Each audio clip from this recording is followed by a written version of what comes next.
Hello and welcome to season 2 of Stalwarts of Music. I'm delighted to invite you all for this very special episode. Today's episode is being partnered by Perpetual Buzz Experiences, which is an artist representation company with three very basic but lofty goals. They are the launchpad for a lot of indie musicians, helping them leverage success in the best possible manner. And they also help generate funding for social causes and make sure that people have a great time throughout the process.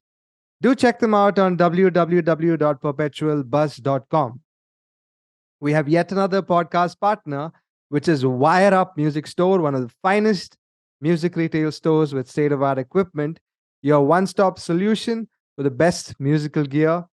They have instruments ranging from guitars to ukulele, percussive to classical instruments.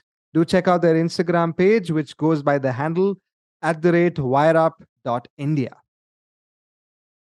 Speaking of my first guest today, he's a guitar player, songwriter, and a prolific singer. As a solo artist, he has a catalog of over 22 albums.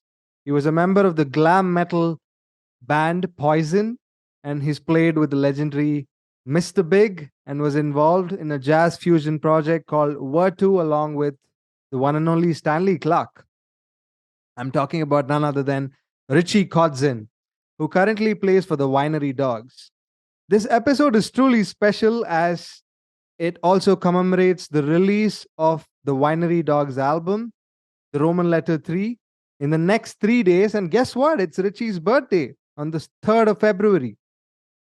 So be sure to check out the all new Winery Dogs album 3 on the 3rd of February. I have yet another special guest.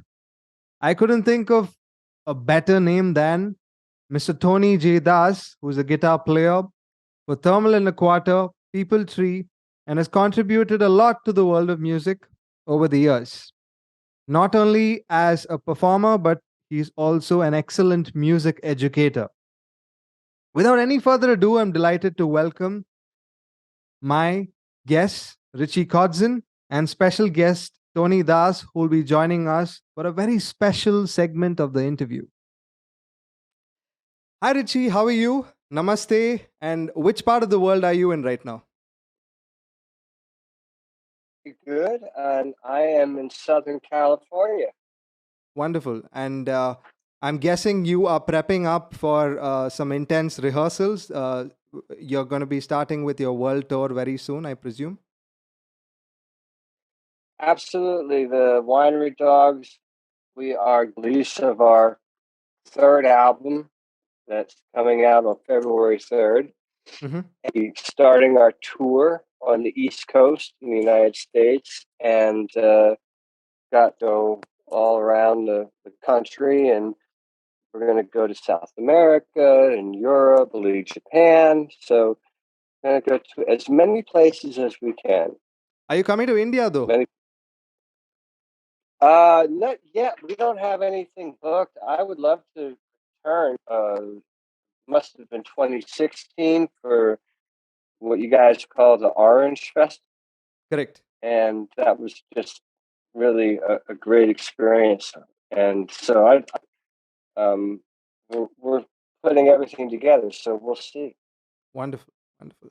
I presume you're a very happy man now that you've announced the all new Winery Dogs album with the Roman letter 3. And in the next 3 days, it's also going to be your birthday, right? So, how are you planning to celebrate this particular release? I'm not doing anything for my birthday. When I turned 50, my wife incredible surprise party, Uh-huh. and it was just amazing. I'm not really thinking about it. Probably go to with a small group of people and just kind of hang out. I'm don't expect much, so we'll see. Looking forward to it. Really looking forward to, especially the album release. Yeah. So I'd like to take a step back, go back in time, and ask you this particular question. So, what was your earliest creative revelation?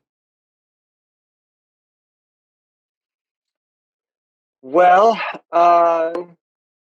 and I was one of those kids that would like to. So anytime there would be a get together, there was in our house there was a room, creation room, and it had two levels.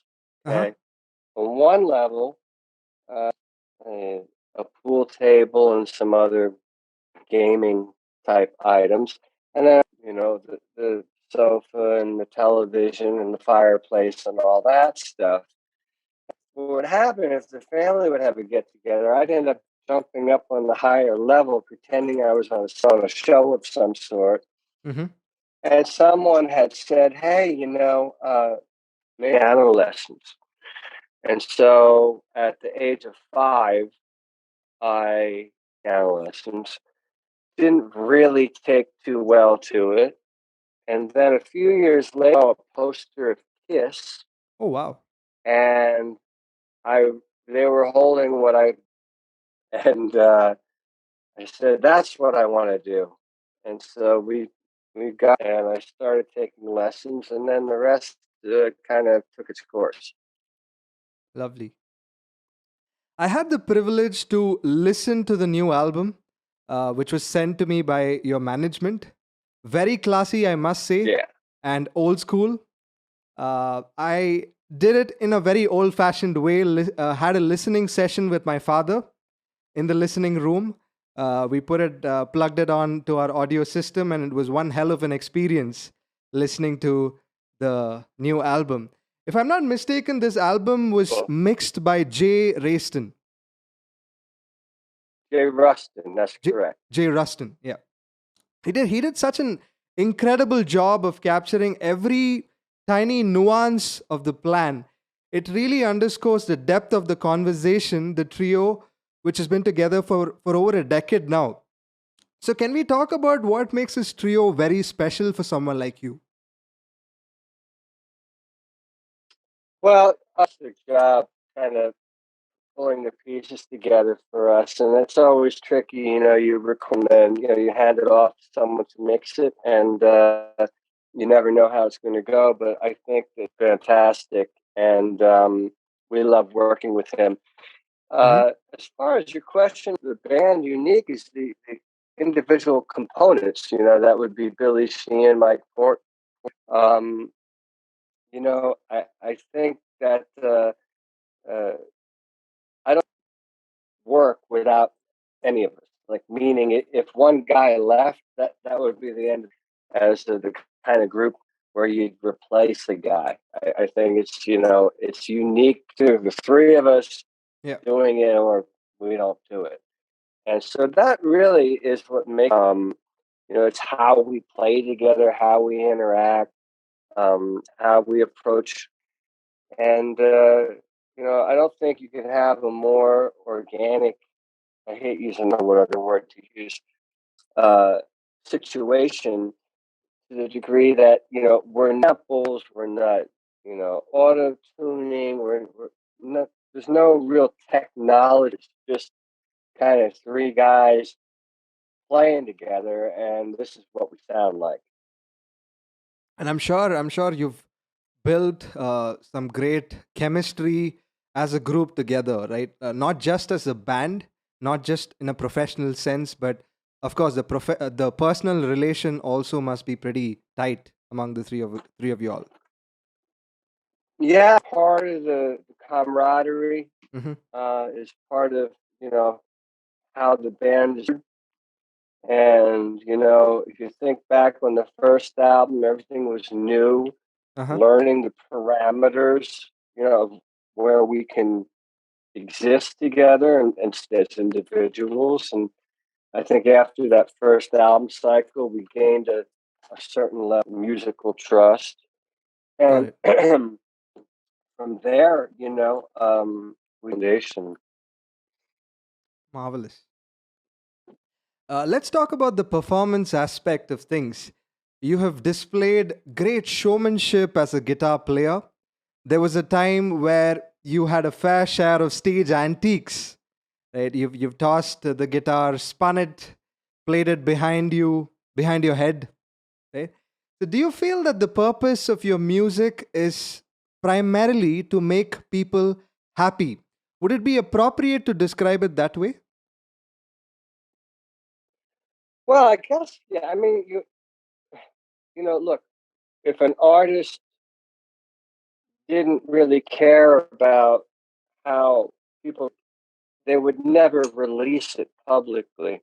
Hmm. So, you know, cared about fulfilling their personal desires, and you would never hear them. They would just sit somewhere, and every now and then I would go and listen, and or not, maybe never listen to it. But the minute your work publicly, you're confirming that you want something. You know, otherwise, why would you? Uh, I think it's a connection. It's a human connection. My there's with the Winery Dogs or alone.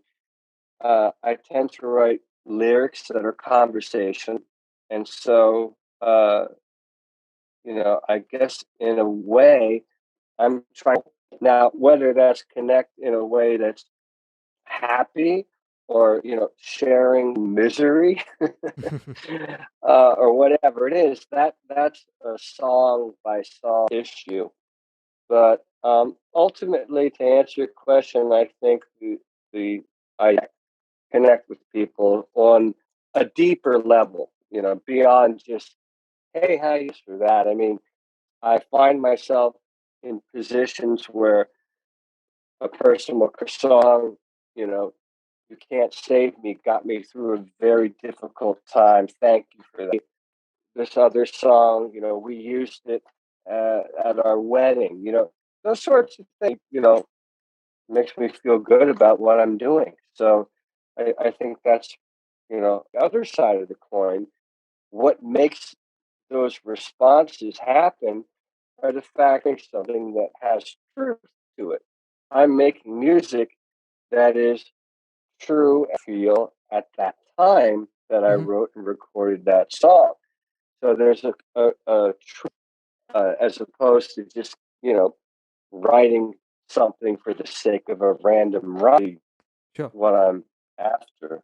But I think that answers your question, hopefully. Certainly, certainly, certainly does. If I were to pick up a musical form such as rock music, for instance, it is very close to the rhythms of people, the ideas of people. The it sort of gives them like a whole identity, right? If someone were to be associated with a musical form like rock, it represents so many different facets of human personality, that of social interactions. Even the sounds have reflections in the local ambience and in an old school tradition, right? So, with globalization, with merging of identities in the sense, what is the significance of rock music per se? And why is it important for a community to listen and appreciate this kind of music? Well, I think, I don't know various communities to listen to whatever they want to listen to. I don't think any must listen to a certain genre. I think people will listen to things that appeal to them. Correct. So what I like about the kind of music that I is obviously rock. Um, it's a broad scope. Say rock. Um, there's rock that is very heavy and aggressive, soft and mellow. There's rock that has more of a funk and soul element by this rock. And then there's, rock that's just, blaring guitars and straight ahead drum beats. I mean, it's such a broad genre. So to kind of condense your question, and is the fact that it's such a broad genre, and so different can attract all sorts of different people. Whereas a style of music like jazz, by way of example, it's going to be more the group of people that are going to relate to that music. Things about rock that's very special Hmm. is that it does many different cultures.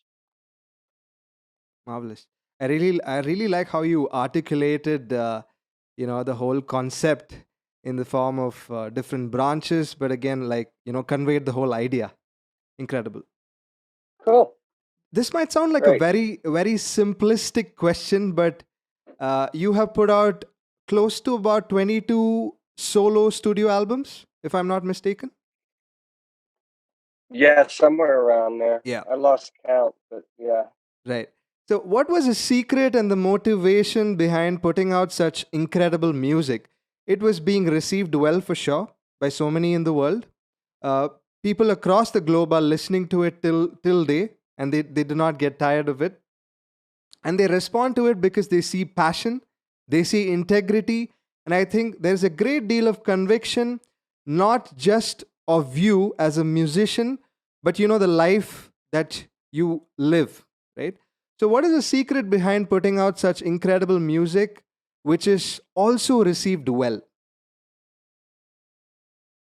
Well, I don't know. I mean, all I can really do, all any artist can really do is uh, write and be true to themselves. And when I write a song, it's my perspective on something, Correct. and where it comes. I started writing my own songs when I was, in my early child. I can remember being a little boy, uh, wanting to write a song, and, banging away on the guitar, but I didn't know how to put the words together because I didn't have the life experience that I needed.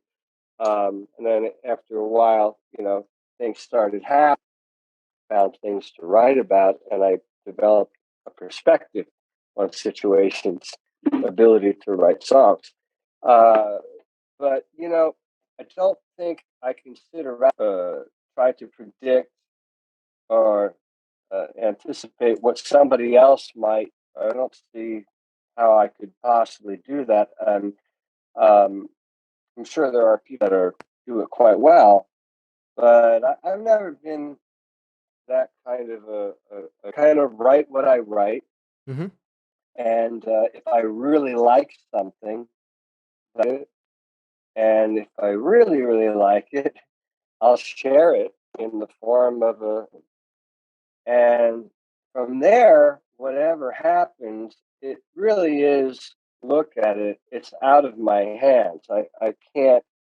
Um, I can't, direct how someone else is going to respond. Somebody might hear a song, they might love it and connect. Another person might think, I never want to hear that again as long as I live. So a certain element of, once it's written and released, I kind of have to remove myself a little bit from what if this, what if that. I think that could be a very detrimental way of thinking if I Got it. How does spirituality inform what you do as a musician? I'm not really sure. Um, you know, uh, I don't really any of this really comes from, and I don't really try. I don't investigate Okay. where necessarily see behind the curtain. Okay.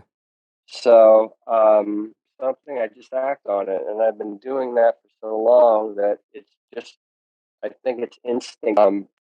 I know there's a lot of people that can kind of put things into some sort of spiritual realm and talk about things in a way that are, I don't know, abstract and enchanting. But for me, I just kind of do what it is that I do. It just happens. I don't know why it happens. It could be, uh, but I haven't seen any spirits in the studio with me, so it is just my nature. Sure. Would it be right to say that you're naturally gifted? No, I would never say that. No, no, it does something, and for me, like, you know, I'm a basketball player, but I'm not fast enough, and I'm not skilled enough, so I didn't do the work. I just think it's what I do. I think it's people's personalities that drive them to become something, and so I can only trace the reality of my progression from the past until now. And I loved music. I loved dancing. I loved singing. I loved, and I pursued it. I Okay. thought to myself, well, I like singing under records by way of example. So Hmm. now I want to learn an instrument so I can learn songs. So I learned superstition. And then I thought, well, I want to sing and dance to my and I had to write songs. And then, Yeah. I got around other people that were more experienced than I was, and I learned from them. And I thought, this is really cool. If I continue further up the ladder in the video game, I can kind of and so I think focus, um, I call themselves gifted. I think that's very I don't know. I just don't have a verbiage, but I think that I am what I am, and I am my music. That's what I am. The songs that I create and creator, but you're interested enough to have the conversation with me, and you're asking these questions. I don't know. I don't think there's much more I can say about it. Fair enough. Fair enough. One thing that both of us share in common is I love Philly soul music too. I've been a huge Oh, great! Hall and Oates fan, and I loved your rendition of Sarah Smile. There's a video that I stumbled upon on the internet. Yeah, yeah, sure. Thank you. Well, Daryl Hall is a nation for me, and actually, he was moved on by the time of a teenager, but he lived 8 miles down the road from Wow. where I grew up. We're very close regionally, and so as a young boy, I remember uh, school. It was right before the first grade, Hmm. whatever they call it. And my friend and I were singing the song "Rich Girl," and we were singing it had the word "bitch" in it. And so we thought we were kind of getting away with saying a bit, but I love their music, Hall and Oates, and Daryl's one of my favorites. Yeah, I love that whole Philadelphia sound as well, and I heard it a lot because I Philadelphia radio. Incredible. You've definitely been an innovator. You don so many different hats as an artist in terms of creativity. You're an incredible singer, and you are also an incredible songwriter, and of course a guitar player too. So I'm interested in knowing, are you still in search of certain modern guitar techniques? Not like I was when I was a young man. I went through a phase Okay. in my teens where I became very, and that's when I was signed to Shrapnel Records, and I'm to really get into, the instrument and technique. After a while, I became a bit, you know, disenchanted with studying theory. Okay, now I want to try to create something with the knowledge that I have. Hmm. Not through that new creativity, I would gain new knowledge and still evolve in a different way. My focus into, my singing voice, my songwriting, and so I started to evolve in a different way. At this time, I don't really think about a new technique uh, set in my structure Okay. of how I play to me. But that's not to say something new doesn't happen. I mean, working with others, you find yourself in a situation where, okay, Winery Dogs, Billy walks in that is stylized to his technique. Correct. So the only way to really play that piece of his technique, and it's happened, and we've made it the other way around as well, where I would come in with a lick and he would say, okay, that is specific. We're gonna have to take a minute to figure this out. And then we'd figure it out. And that's how some of these cool songs, like that was his riff, he brought that in. It's very stylized, something that he would suddenly, just by working with him, I'm learning a new approach, a new technique. Still happens. It's Yeah. just not that it's not my first priority when I pick up the guitar. Okay, what can I practice? I Correct. pick it up and just kind of play and see, hey, what might that would lead me to a new song? Right. Makes sense. I mean, it's a very direct approach as to your end goal, for sure. Your wife is an incredible singer and a bass player, from what I've seen. Could you tell us how the two of you all work together in artistic capacity? Sure. Well, Julia Lage, that's Lage, Mm-hmm. uh, and she is a fantastic musician. She's a great singer. Also, she's really a great songwriter. Okay. Excuse me, and actually working on some new music as we do this interview. But we're in a few different uh, situations.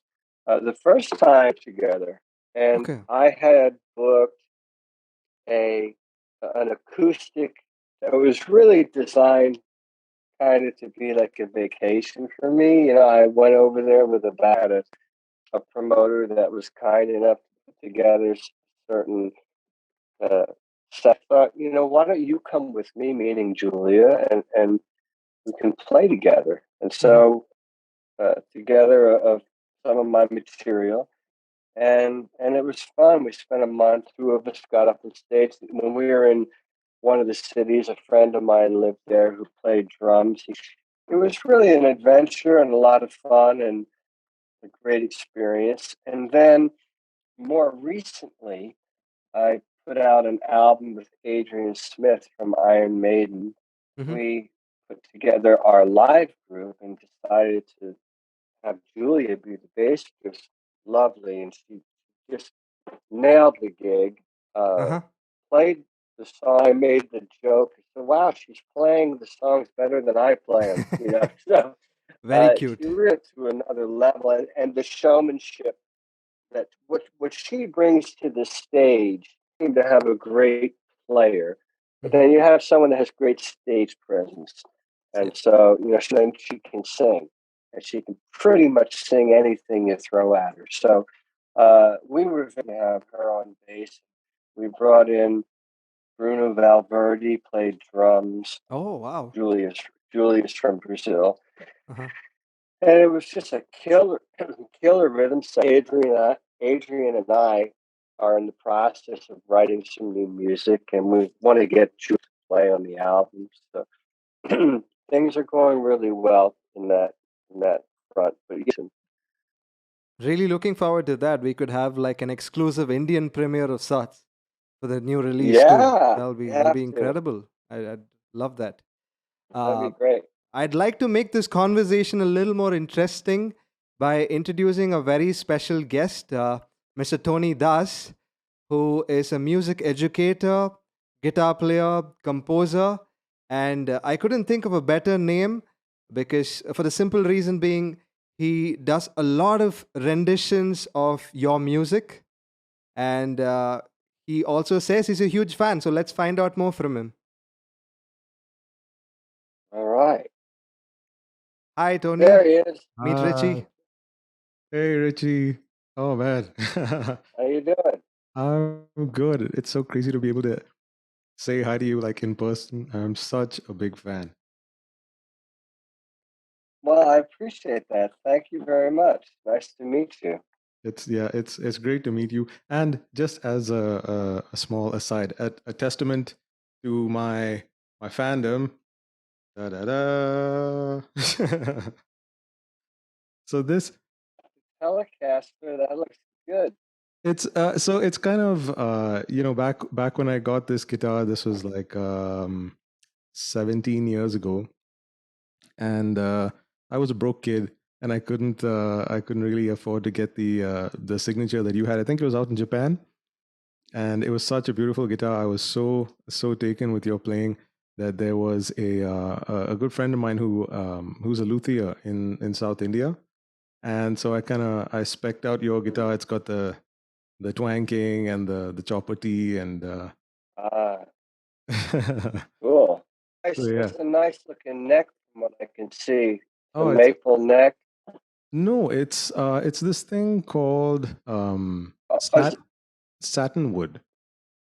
He uses woods that grow. yeah, okay, yeah. Because I thought it was maple, but then now that you bring it closer, I can see the darker color.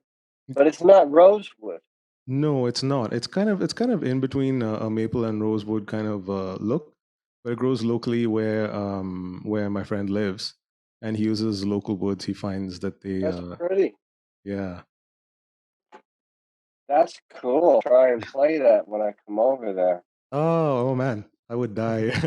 And you know that almost would have happened. Sorry, I'm just going on a bit, but I almost got to meet you when a band that I play with played at this the Orange Festival that you also played at a couple of years ago. But I was booked for something else. Yeah, I remember. Yeah. Yeah, I was booked for something else, and I didn't even get to come over. And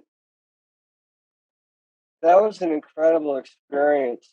Um, for those watching that don't know, the Orange Festival, it's a really great festival in India. What's the name of the town? How do you say that? It's called Dambuk. Didn't hear your microphone. Yeah, okay, good. Yeah, I saw your mouth move, but I didn't hear you. Now I heard you. It's really a wonderful experience and an awesome audience and fun. I'd like to do that again someday. But yeah, I'm sorry we didn't meet. Not as sorry as I am, but at least we get to do this. And man, I'm just sorry it's taken me a while. But okay, uh, let me get started with some of the things that I've been meaning to ask you. Shall I go ahead, Aditya? Yeah, go for it. Okay, cool. Yeah, absolutely. Okay. Um, so so I actually came to discover you through Guitars That Rule the World, 91. Wow. Yeah, that's a long time ago. Yeah. So I happened upon the album much later than that. I only started playing much after that. But you did a song called Chipe Flux. Yeah. Do you It was ridiculous because the title is an inside joke between me and Jason Becker. But go Okay, that makes sense because I couldn't figure out what it meant. But then I listened to the song and I kind of figured out why I couldn't figure out what it meant because means nothing. it was supposed to be indecipherable, I think, because the song is completely I mean, I don't know what you're doing, how you're getting those sounds. Could you talk a little bit about that? Yeah. Yeah, I mean, I remember the idea was to play the craziest, most impossible thing accurately so that you could chart it, so that it's real, Hmm. but just try to go for the most wacky, difficult thing. And so that was the attitude with some of the guys on Shrapnel. I was one of them. Yeah. And that song, I think that was probably one of the ever made that was deliberately that bizarre and just and I remember I was doubling a lot of stuff. There was a lot of tremolo there, and that was a compilation album for one of the guitar. I can't remember all the guys. I think Zach might have been on there back then. Yeah, yeah. There was Paul I Gilbert. don't know on there, but Paul was on there. But it was something that, just kind of all the guys together and, put us out there on a record. And it was a teenager when I did that. I mean, I was either 18 or 19 years old. That was really a lot. I changed my tune over the years. I don't know that I could even play. Yeah, no, but so that's how you really came to my attention for the first time. And back then, over here in India, it was, people were trading cassettes and stuff like that. CDs were still kind of expensive. Vinyls were not really a thing. So yeah, so there's you, there was Paul Gilbert, there was another favorite of mine, Nuno Betancourt, there was Alex Skolnick, just a whole bunch of guys. But yeah, that one really turned my ear, and I was like, whoa, who is this guy? Because I hadn't heard of you before that. And then, shortly after that, I came to take a trip to Malaysia, and I found a DVD in a shop of, I think, the Farewell Tour with Mr. Big. And I was like, oh, hey, here's this guy. Wow. That's many, many, many years later.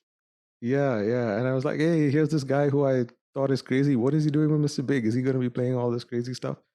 And then I listened to it, and it was like, it was not crazy in the sense that you were trying to you're trying to establish your supremacy over everyone else, but you fit that band so well, and you just played your own style. You made your style fit within the style of the song. I mean, it was a real eye opener to watch. I was a big picker before that. I was a big Steve Morse fan, and that kind of approach, John Me Belfry too. and Al Di Meola and that kind of thing.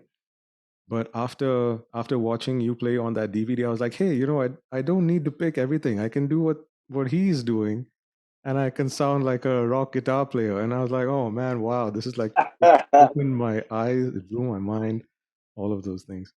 Yeah. But yeah, so how did you get to that place? I mean, from Reading, Pennsylvania, from what I understand, there wasn't a lot going on there at that time. So what kind of pushed you to achieve that level of virtuosity by yourself? Was it like a friend circle or the local music circuit, or? No, I can really lay it out. I mean, I remember back then when I was a teenager in my area, I was one of the guitar players that people would talk about. I was quite young, but I played like a guy that was, a few years.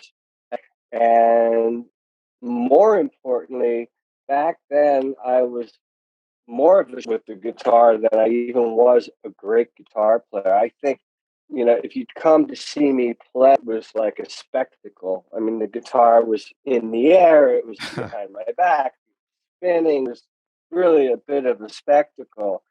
And then, I got the band made an EP, 5 songs, major record companies in New York.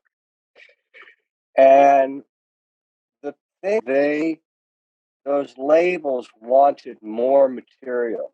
And I don't really, whatever reason, we couldn't get it together to professionally to get it up to the guys in New York that wanted to hear it. And I know some of the guys in the band that were really happy playing the local scene because they were making good money. So, the motivations were all different. And I remember as a 17-year-old, my motivation was to become national level.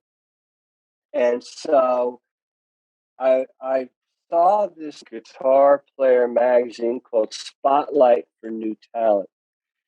And I was, okay, well, a lot of the guys that were featured in this column, they twice a month, some of these guys are making records. some of these guys I've heard, I thought, well, maybe if I could get my name in this column, actually, and maybe even make a record with this record company that's making these guitar. So I quickly realized that a lot of the guys that were making these albums were level of facility on the instrument. So I shifted gears, Richie the flamboyant showman, to really honing in I figured, well, what are the things that come natural for me on the instrument, easy for me to do? Because if I embrace those, that's probably own sort of unique individuality. If I sit here and I try what these other guys are doing, I'm just going to sound like a cheaper version of one of these. Let's see here. Well, this sort of thing comes natural. That sort of thing comes natural. House. And that's going to be where I operate. So I started really developing that attitude, unique, and focus on that. And so I started making demo recordings, and I started sending them to the address that was in the magazine. Eventually, the magazine put me in one of the, it was Mike Varney's Spotlight for New Talent. He was the man behind all this. He approached me to make an album. And it was from there where I started my career on a national level. And that was the opening, that was the door. Somewhere during that period, Guitar World magazine read a cover story with me and Nuno Betancourt and Red Beach. The team recognized me, so I was in the top 3 on the readers poll of best new talent. Nuno Betancourt was number 1, I was number 2, and Stevie Salas was number 3. Interesting for me because I hadn't barely sold 20,000 records, and I was in guys that had platinum albums. So I knew something was going right. And then finally that I didn't want to be making instrumental guitar music for very long, writing songs. And my second album was a vocal album, and I was singing. How everything started for me. Oh, that's cool. You're saying it was largely the desire to break out of the local circuit and go national that made you change from Richie the showman to Richie the guitar virtuoso kind of. Yeah, I think, and it came from Richie the Showman to, okay, let's take it serious in the music and figure out exactly who you are. Music became who you are artistically, and then who you are as a writer, and this and that snowballed and evolved into whatever it is. Nice. And where along that journey did the singing, the vocal chops, where did those come from? I mean, was it? Well, I remember back before Shrapnel Records, I was in a band and everybody sang and had a better voice than mine. That not to say that I couldn't sing, because everybody else sang so well. So as a novelty, they would give me the microphones, and one of the songs I put the guitar down and I would front and be the lead singer. Best Steven Tyler impression or whoever it was that I was trying to emulate back. And that's probably when I was 16 or 17. And then that album was made. I was 18 when I made that. And then when the record came out, I started working on the vocal songs. And it was to me, you should sing your own songs. Take your voice more and sing your own songs. So somewhere around, 88, 89, the energy that I was putting into the guitar into my voice. And so I listened to R&B music Sly and the Family Stone, Parliament Funkadelic, Prince. A singer in particular called Sam Moore that sang with Sam and Dave, and he had the in the higher register. So I spent time trying to emulate Sam Moore, emulate early Rod Stewart. Every picture tells a story, an influence, and so those were the guys that kind of. And then somewhere along the line, we recorded the Fever Dream album. I think that was 90. That was the first album where I was singing lead vocals, kind of evolved from there. And to me now, to this today, and even soon after back then, I stopped separating everything. In the singing and the songwriting, and I looked at it as one thing. And my attitude was, if I'm going to do music, I'm going to sing songs that I write, and maybe a couple I'll play on the piano. And that was my attitude all the way through, and that's what I'm doing. And how? Okay, sorry, I'm going to be jumping around a bit because I don't think I have a lot of time left. Aditya, are we okay for time? Yeah, please go for it. Oh, cool. I've got literally 12 minutes. Stop at okay. 11:30. Okay. Yeah. Okay, cool.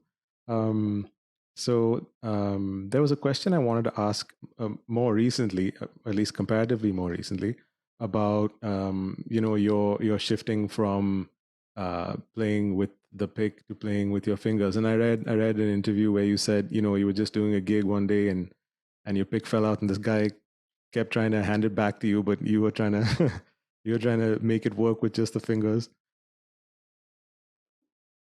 Yeah. So what really happened? I mean, I've always done as I can remember. I would play with a pick and then use some other fingers to kind of pluck the strings. That for whatever reason, I don't even think it's something I picked up from anybody else. I think it's just something. But there would be instances where I would go to a jam session. I did the guitar player that carried picks with him for whatever reason. But a guy, and I would watch him play prior to that, and the pick would be in his mouth.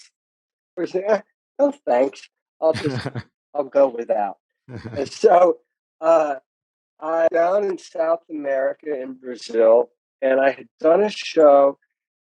I was performance on that show. I didn't like anything that I played, and there's no way that I'm going to get better by practicing in the hotel or two before I go to bed.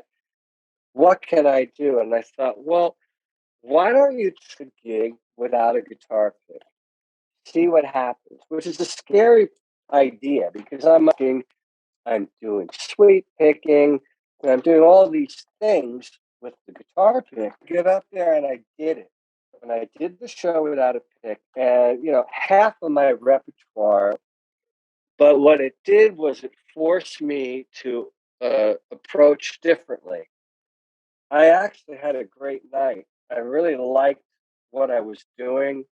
Reconnected to the instrument, and there was a manager there at the time with me who by that show, and he said, that was the best I've heard you, and you should do that again at Tar Pigs. You don't need them, and just kind of talk. And I said, okay, well, I'll try it again tomorrow. And then I did the rest of the shows. There was 3 or 4 left, and then I thought, travel light. If I can tour without guitar picks, that's one less thing for me to worry about. I went for it, and the reality of guitar picks, constantly there's a bunch of them here on my desk. If I'm recording something, I'll grab a pick to play a certain passage or not. Developed into this thing where when I play live, I just don't really on the electric guitar. If I play an acoustic passage, I still like guitar, so I'll use a guitar pick. But it's been really absent from my electric years. Well, but it's I think it's whatever you're doing now. I mean, with the it's hard to tell sometimes because even like say, you just put out Mad World a little while ago, and there's this descending pentatonic riff in the beginning where it's these sextuplet kind of things. It's going "dun-dun-dun-dun-dun," and it doesn't sound like you're using your. It sounds like the full attack of a pick is being used on the string because there's that definition. Yeah, I know what you mean.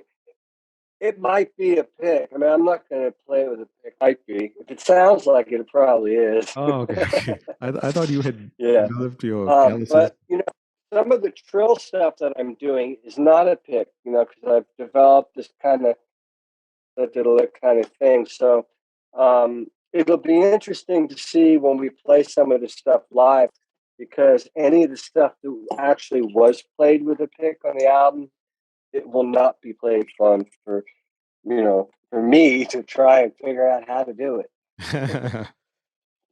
Well, I'm sure you make it work. I mean, all of the live stuff that I watch of yours that pops up on YouTube, it's it's hard to tell. I mean, you can tell when you're doing some of the more expressive stuff, or when you're slowing it down. You can tell when you're digging in, and you can hear the flesh a little bit more than the sound a pick would make. But for some of the faster passages and stuff, it's like it's almost indistinguishable. Just I mean, you have the attack, and you're still doing the muting thing, and it's all coming through. So yeah, it's shocking.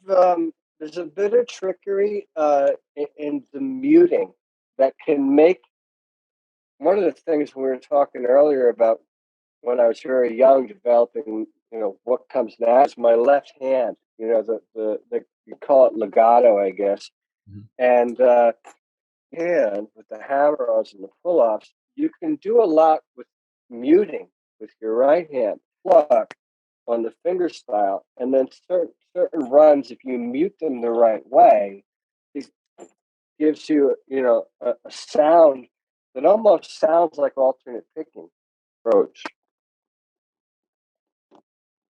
Yeah, that's true. You get some of the attack back when you mute it a little bit, and you're attacking it kind of heavy with the left. Yeah. Okay. I have to ask one gear question, or a bunch of my friends are gonna kill me. Um, before you started with your signature Cornford amp, again, I'd kind of stalk you on YouTube, so I'd follow you around from gig to gig and see what you were doing, and you do these rig rundowns and stuff. And very often you were given a backline amp, something like I think a couple of times you even said there was a Fender Twin or something of the sort, and you had a couple of drive pedals. You had the Sobat drive, I think it was, and Mhm. but how did you make it work, like with a Fender Twin, for example? Like personally, I can never dial out the fizz and get it to where it kind of feels like like a Marshall that's being cranked, or something of that, or something. Yeah. Yeah. Uh, it's you're what's in front of the amp. And so a lot of that drive, when you twin, you have to look at the twin as more of a power amp.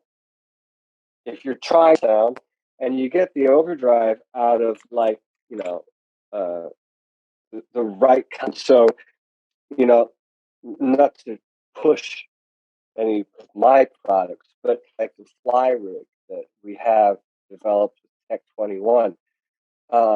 If you take, which is a great invention that they have, that can color, and that Sans amp can actually create the drive, the breakup. Then with the overdrive that's in the fly rig, you hit that will get that kind of over the top. So you can actually get a very powerful sound. If I don't have my signature model Victory uh, amp, if I don't have that, I always back 1959, which is the 4-input plexiglass panel volume knob, and I plug into the normal input, right? And that is just like the greatest power amp for a guitar ever. Percussive. It has tons of headroom. If you hit it hard, it's hard. If you hit it light, it's light. Bell chiming. It's beautiful. And so you can take the sands and use that to get your grit and control the beast a little bit. Because otherwise you have to have, but you can control it a little bit on the front end, is the way you're driving it. And then with the go. So my rig now consists of the Victory RK100. Yeah. Very similar to the 1959 with a few upgrades. So with that amp combined with my fly rig, I'm able to get that kind of a sound where it's, a lot of headroom, a lot of power, not a lot of guitar sound little. And that's kind of my. Okay, awesome. Thank you. Thank you so much for answering all my questions. I think we just have a little bit of time left, so I'll over to you, Aditya. Yep. So I'm not going to take too much of your time again. I have one last question before we conclude this wonderful session, which this is a question I ask in all of my interviews. Here's a question for you, Richie.